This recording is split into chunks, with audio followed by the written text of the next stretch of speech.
saludamos ya con nuestro primer invitado. Nos acompaña vía telemática el doctor Alfredo Serrano Manc, representante de la CELAC. Con él vamos a hacer un análisis de lo que ha sido la gestión del presidente de la República, Daniel Noboa, en este primer año de gestión y las posibilidades que tiene frente a lo que son las elecciones de 2025. ¿Cómo está, Alfredo? Buenos días, bienvenido. Le saludamos a Alexis Moncayo, quien le habla a Licenia Espinel. El presidente de la República en las últimas semanas, o en los últimos meses, ha experimentado descensos en cuanto a la valoración por parte de la ciudadanía. Sin embargo, sostiene todavía un nivel importante que le hace mostrarse confiado en cada evento público en el que se presenta, asegurando que va a ganar en las próximas elecciones y obtener la reelección, pese a toda la situación que vive el país, pese a la situación económica, la crisis de inseguridad, la crisis eléctrica. El presidente de la República aún mantiene un importante nivel, digámoslo así, de imagen más que de credibilidad. ¿Cómo se explica esto? Buenos días, bienvenido. Hola, muy buenos días a todas y todos. Es cierto que cuando uno caracteriza la acción del presidente, la palabra que se me viene constantemente a la cabeza es inutilidad, incapacidad, porque los niveles de incapacidad para nada más y nada menos asegurar y garantizar algo tan básico como es que la ciudadanía tenga luz, electricidad, después de tantos meses continuados, realmente no se me viene otro adjetivo que ser inútil o incapaz. Es más, no confiaría jamás en una persona que le echa la culpa al anterior inquilino, pase un año, 2 años o 7 años. No, no, de hecho, yo si tengo en mi casa una gotera y no la arreglo después de un año y le echo la culpa al anterior, creo que nadie confiaría en mí para resolver absolutamente nada. Igual con el tema de la inseguridad y el narcotráfico, a pesar de haber estado gobernando prácticamente con estados de excepción permanente, la situación económica sigue empeorando cotidianamente. No ha cumplido ninguna de sus promesas, por ejemplo, la más notoria es que ha subido el IVA, a pesar de haber dicho lo contrario. Así hay un montón de ejemplos.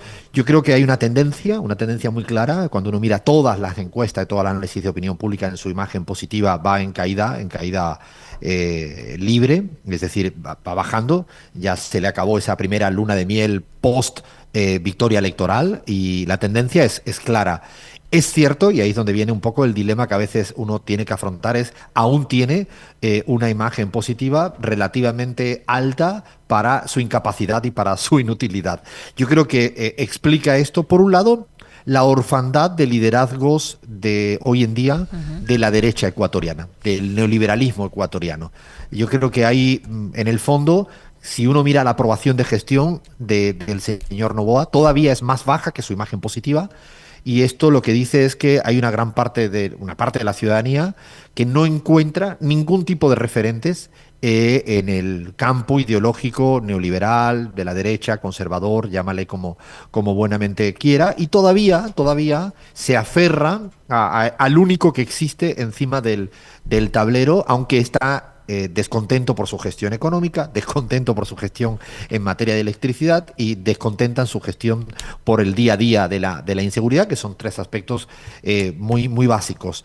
Yo creo que es importante ver las tendencias. Me parece que se viene precipitando a una gran velocidad su deterioro de imagen. De hecho, no solo estas cuestiones cotidianas la han ido erosionando, sino aspectos fundamentales en el marco de la gran política, lo que ha hecho con su vicepresidenta, lo que hizo con la embajada de Ecuador, de México en el Ecuador. Así podríamos poner muchísimos ejemplos. Sin embargo, y esto es una característica del año 21 y 23 en el Ecuador, siempre que se fue acercando la cita electoral, y hay una ciudadanía que quizá no le presta tanta atención a la contienda electoral porque está preocupada precisamente por el día a día que le fastidia y es muy complicado, cuando se acerca la fecha electoral, aparecen siempre en el último mes y medio, de última hora, candidaturas, liderazgos que emergen como muy velozmente. Es como todo muy volátil. De hecho, recuerdo en el año 21 creció Xavier Hervas y Jack Pérez, ¿no? En el año 23, justamente el propio Daniel Noboa, ¿no? Yo creo que hay que estar como muy atentos a lo que pueda pasar en el enero y el ratito de febrero hasta llegar a la cita electoral, porque seguramente van a aparecer candidatos de la derecha afines ideológicamente a Noboa, que le van a ir de alguna manera desgajando de esta imagen positiva que aún conserva y lo que es más importante de su intención de voto. Yo creo que es un escenario a tener muy en cuenta, insisto, en este contexto de incapacidad, de inutilidad que viene demostrando el presidente Javier Noboa, que además el relato siempre tiene un límite y es la realidad. La realidad siempre es el freno a cualquier tipo de relato, ¿no? Yo creo que el TikTok, que puede ser muy creativo en lo comunicacional, cuando las personas normales y corrientes van a prender el interruptor de la luz y no funciona, no hay excusa posible, no hay argumento posible.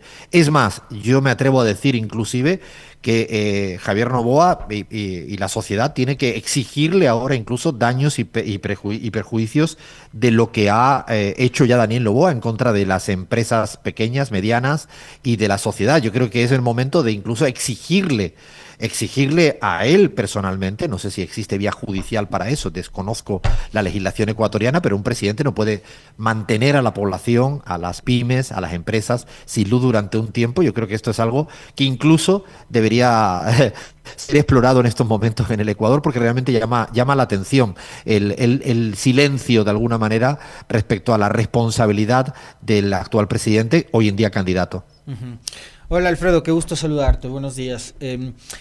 Hay una inquietud que tengo yo con respecto de lo que representa Daniel Noboa. Daniel Noboa, ¿tú le ves como un Javier Milei en la Argentina, como Bukele en El Salvador, como una quizás mala copia de estos personajes que son bastante excéntricos, que representan los valores de la antipolítica?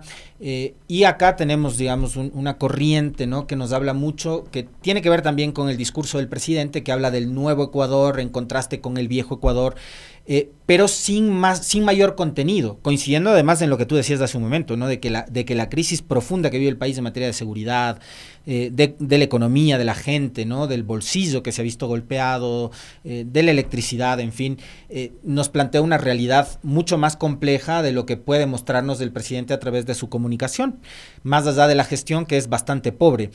Pero tú le ves a Noboa todavía con esos arrestos como para sostener una mala gestión, un mal ejercicio del poder y ganar una elección, pareciéndose únicamente a este tipo de personajes y representando los valores de la antipolítica.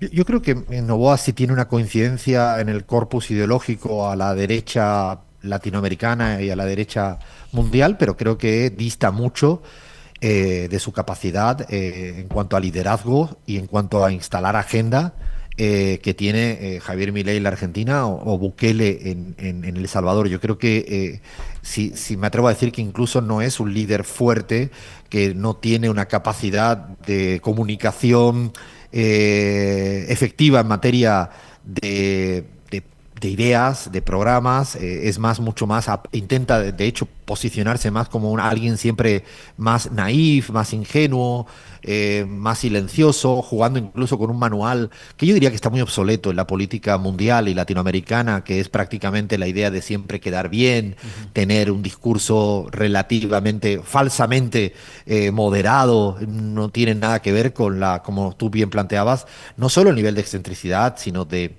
beligerancia de los presidentes Milei y Bukele. Yo creo que no encuentra precisamente, y esa es la dificultad que tiene Javier Noboa, no encuentra sus rasgos como líder. No solo tiene una gran incapacidad para abordar la gestión cotidiana, sino no tiene ni siquiera capacidad para instalar permanentemente agenda. Realmente es una persona que echa balones afuera constantemente, es una persona que intenta siempre presentarse con este este aura de persona moderada que casi no dice nunca nada cuando habla, intenta casi aparecer sonriendo en situaciones donde la gente no tiene luz, lo cual es realmente genera inclusive más malestar entre la ciudadanía ecuatoriana. Yo creo que no tiene nada que ver, de hecho, como líder fuerte, que podría ser Javier Milei, donde tiene sus detractores, pero también tiene sus seguidores más fieles. Yo creo que Noboa tiene incluso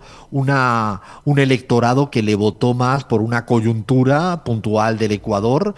De hecho, hay que recordar que yo siempre pienso que el electorado real que uno tiene es el que obtiene en primera vuelta sobre padrón electoral, y Noboa, como bien sabéis, en el 23 obtuvo poco. Muchos se confundieron, porque siempre a veces hay muchos líderes, de hecho le pasó a Lasso algo parecido, de creerse a Mauricio Macri en la Argentina y a tantos otros, que lo que obtiene en segunda vuelta es tu verdadero apoyo y respaldo. No fue, nunca es así, no, jamás es así. El voto de segunda vuelta es puntual, tiene que ver algo más con que el otro no gane, porque en primera vuelta no te vota a ti. Yo creo que fue un voto muy débil en términos de vinculación. Yo estoy seguro, de hecho estoy convencido de que hoy en día, y lo hemos revisado en muchas encuestas en el Ecuador, no hay una defensa sobre el líder Javier Noboa, sobre los atributos de Javier Noboa. Es el que está ahí, el que pasaba por ahí, y yo creo que este tipo de liderazgos pasan por ahí y se van por ahí. Es decir, Alfredo, es difícil que se sostengan en el tiempo. Alfredo, justo eso le voy a preguntar. ¿Cree usted que con las cifras que usted menciona, con la caída que tiene el presidente Noboa, va a llegar a un nivel competitivo para la segunda vuelta electoral en cuanto a nivel de apoyo y de aceptación hacia la segunda vuelta electoral? Y usted también decía que si alguien ideológicamente parecido estuviese participando en esta elección, podría restarle votos de los candidatos que ahora mismo están y que tienen una tendencia parecida al del presidente Noboa. ¿Quién podría ser el que acapare sus votos de los decepcionados de Noboa? Yo creo que hay, para mí la gran hipótesis político-electoral justamente es si en los últimos 40 días previo a las elecciones, cuando empecemos el 2025, algunos líderes, o algunos, mejor dicho, candidatos, avanzan y crecen a través de la campaña electoral. La población empieza a ponerle un poquito más de atención. Hoy en día hay una parte de la población que ni siquiera están respondiendo a las encuestas, no le interesa nada de lo que tenga que ver con el clima electoral. Es cierto también que en los últimos años en el Ecuador hay mucha densidad electoral, 21, 23, 25, y esto hace que la ciudadanía, bueno, vamos a esperar a última hora. Yo creo que hay dos personas, entre, por ejemplo, Henry Kronfle y Cucalón, por poner dos nombres encima de la mesa, que hoy en día no existen en las encuestas, que están con niveles de intención de voto muy baja. Es probable que si aceleran la campaña, pisan el acelerador, plantean cuestiones un poco más creativas, intentan realmente competir en serio, yo creo que hay posibilidades reales. De hecho, es tan así como que el señor Noboa hizo lo imposible para que Jan Topic no siguiera la carrera electoral, porque a pesar de que todavía seguía muy bajo en términos de intención de voto, sabía perfectamente que a medida que avanzaba la campaña era probable, o había una posibilidad real, de que este candidato creciera, y este crecimiento de él es a costa de él, porque el campo ideológico conservador y neoliberal en el Ecuador es finito, tiene un límite. Entonces yo creo que este escenario hay que vigilarlo, y es posible que si sí, en este deterioro de imagen, de aprobación de gestión, pues rápidamente hay un trasvase de voto hacia otros candidatos, y esto le peligre incluso el sostenimiento para competir en segunda vuelta, porque lo que es cierto es que el correísmo, como otra alternativa, hoy en día en la candidatura de Luisa González y de Diego Borja, tiene un nivel que ya lo demostró en el 21 y en el 23 de piso fuerte, de un 33%, que yo creo que en estos momentos, por los datos que he ido revisando, son un poquito más que eso, un poco más que eso, con lo cual cada vez se acerca al límite del 40%. Teniendo en cuenta que además el correísmo también ha obtenido votos de segunda vuelta, que prefiere esperar a segunda vuelta. Y no es lo mismo una fuerza política que lleva mucho tiempo en la disputa, en la escena electoral ecuatoriana, como es el correísmo, como identidad política, que el voto que viene en segunda vuelta es distinto a uno que arranca por primera vez, como en el caso de Noboa. Por eso creo que Noboa lo sabe, y Noboa sabe perfectamente que necesita construir expectativas permanentes hacia adelante, necesita no tener contrincantes afines ideológicamente. Se sacó del medio a Topic, ahora yo creo que sabe que por ahora no le perjudica, pero veremos a ver qué pasa con Henry Kronfle y con Cucalón, insisto, por poner dos nombres, u otros que sean más de centro y que también le puedan vaciar progresivamente. Yo creo que ese riesgo el candidato Noboa lo sabe, y además, de hecho, hacia atrás ya lo ha puesto en práctica para sacar de la carrera electoral al que más le podía complicar su vida electoral, que era a Jan Topic. Alfredo, yo tengo algunas inquietudes y voy a partir del artículo que has publicado en los últimos días, que tiene un titular bastante interesante, ¿no? Planteado a manera de interrogante, que es: ¿se puede ganar una elección siendo un inútil? Es la pregunta que se plantea. Alfredo, en el artículo. Y yo ahí te decía, tengo varias inquietudes. Y a propósito de aportes que nos han hecho invitados en los últimos días. El otro día uno de nuestros invitados nos decía, desde el 2013 volvemos a tener en el Ecuador un candidato presidente o un presidente candidato. No había pasado desde que corrió por última vez Rafael Correa, ¿no? Lasso no optó por la reelección, Moreno tampoco optó por la reelección. Y por otro lado, ayer una de nuestras invitadas, Andrea Yepes, nos planteaba este dilema, ¿no? Hoy vamos los ecuatorianos a elegir entre probablemente estas dos opciones que son las más fuertes, ¿no? La de la Revolución Ciudadana, que tú ya bien señalabas, tiene un piso bastante importante, y ahí otra inquietud podría ser por qué le ha costado tanto a la Revolución Ciudadana romper el techo, ¿no? Ese techo al que ha llegado en las últimas dos elecciones. Que ya sabemos cómo gobernaron durante 10 años, ya sabemos lo que pasó en el Ecuador durante esos 10 años, y hoy tenemos a Daniel Noboa como la otra opción que ya sabemos también cómo gobierna, y ahí va a lo de tu titular, ¿no? Que si se puede ganar una elección siendo un inútil. Finalmente, los ecuatorianos van a la elección del 9 de febrero probablemente con estas dos opciones como las más importantes, una que ya probamos durante 10 años y que sabemos cuáles fueron sus resultados, y otra que ha gobernado durante el último año y que por supuesto también sabemos cuáles son los resultados. Por ahí, ¿cuál podría ser la salida para un resultado que quizás se plantee como diferente a lo que han sido las elecciones del 21 y 23? Fíjate que el dilema es un dilema más allá de la ironía y del titular un poco así más provocador, pero es un dilema de época, de cuánto una persona que deja a su pueblo, a su ciudadanía sin luz durante meses, puede presentarse a las elecciones. O sea, a mí me costaría difícil después de estar, no sé, 6 meses dejando a una comunidad de vecinos sin luz, volver a pedirle que me vuelvan a votar para seguir gestionando la comunidad de vecinos en el próximo año, realmente. Cosas que pasan solo en Ecuador, Alfredo. Bueno, yo creo que pasan, fíjate, Alexis, pasan en más lugares. No, yo siempre pienso que hay ejemplos en el mundo de estos para todo. De hecho, en la Argentina, donde me encuentro de Javier Milei, si uno mira las cifras de pobreza que están de manera galopando, todavía sigue costando trabajo pensar cómo sostiene la imagen positiva, pero es cierto que es un liderazgo más fuerte, como claro, decía anteriormente. Yo creo que Noboa está intentando mentirle al pueblo ecuatoriano diciendo que he tenido poco tiempo. Es un poco, yo creo que su única bandera hoy en día para poder presentarse como candidato competitivo es no he tenido tiempo. Lo cual yo siempre pienso que la paciencia es un privilegio para los que tienen mucho. El que no tiene nada,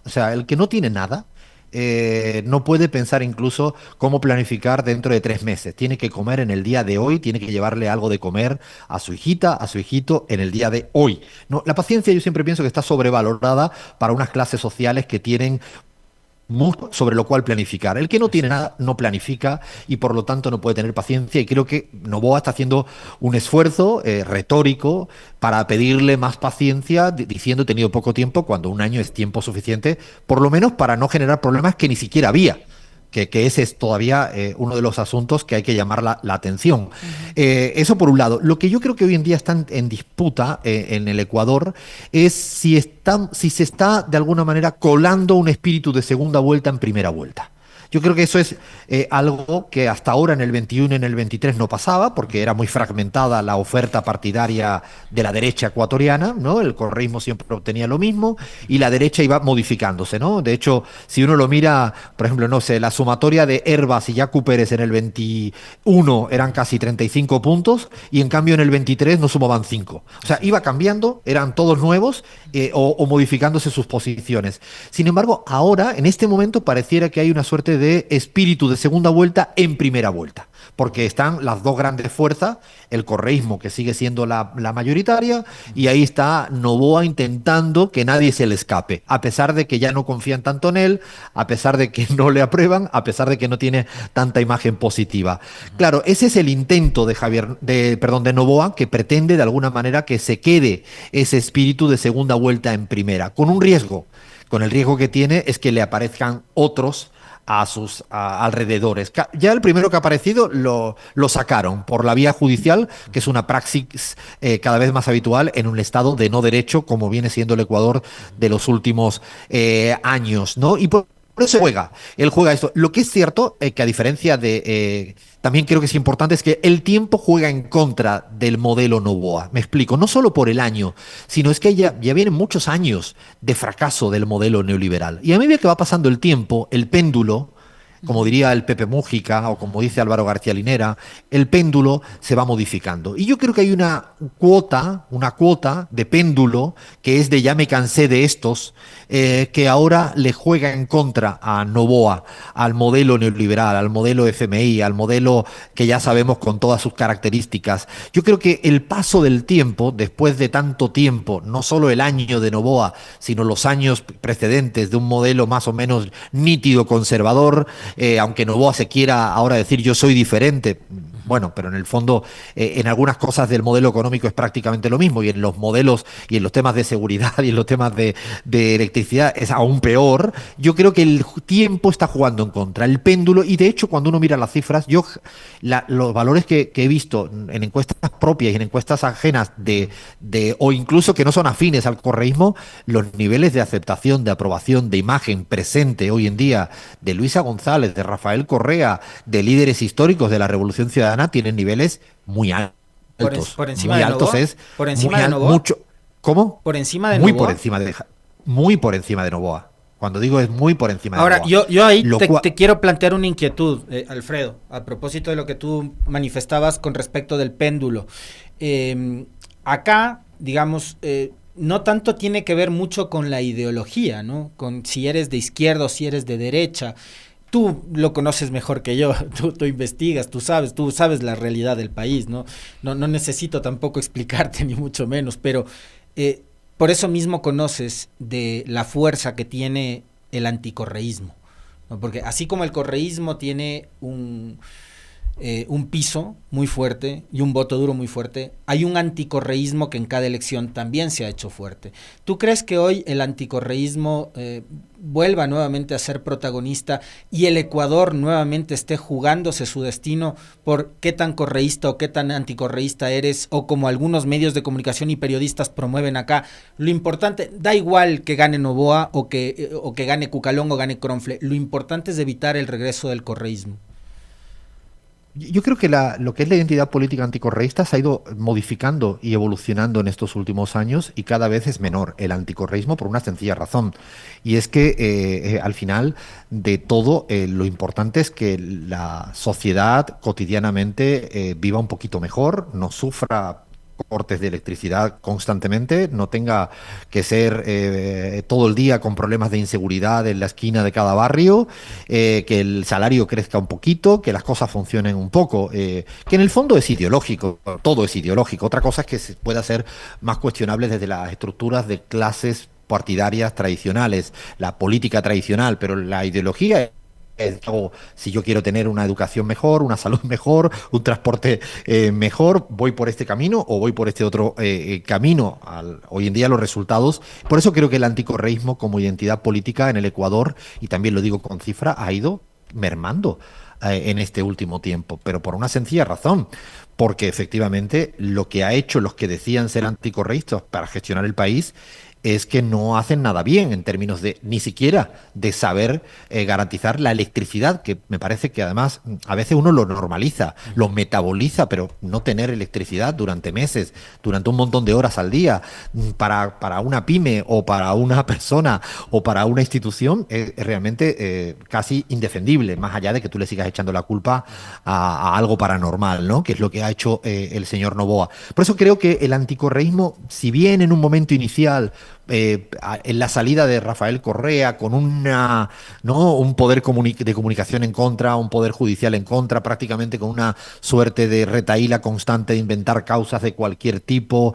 diciendo cualquier cosa, echándole la culpa de cualquier cosa al presidente Rafael Correa y su gobierno. Bueno, a medida que pasa el tiempo, como suele pasar en la vida, este tipo de relatos, pues insisto, tienen el límite que es la realidad de que los que le echan la culpa de todo a Correa no saben gestionar el país. Y la sociedad tiene siempre una cuota de inteligencia popular que dice, no, está bien, está bien todo lo que me estáis contando, pero ustedes no sabéis resolver los problemas de un país. Por eso creo que el tiempo le viene jugando en contra a este anticorreísmo. El odio el odio, ya sea inoculado por muchos medios de comunicación, por mucho poder económico, por mucho poder judicial, el odio siempre tiene un límite y es la realidad. Cuando la ciudadanía no le resuelven los problemas cotidianos o lo empeoran, uno va modificando también su patrón de preferencias. Y yo creo que esto viene pasando en muchos lugares del mundo, ¿no? No creo que solo sea...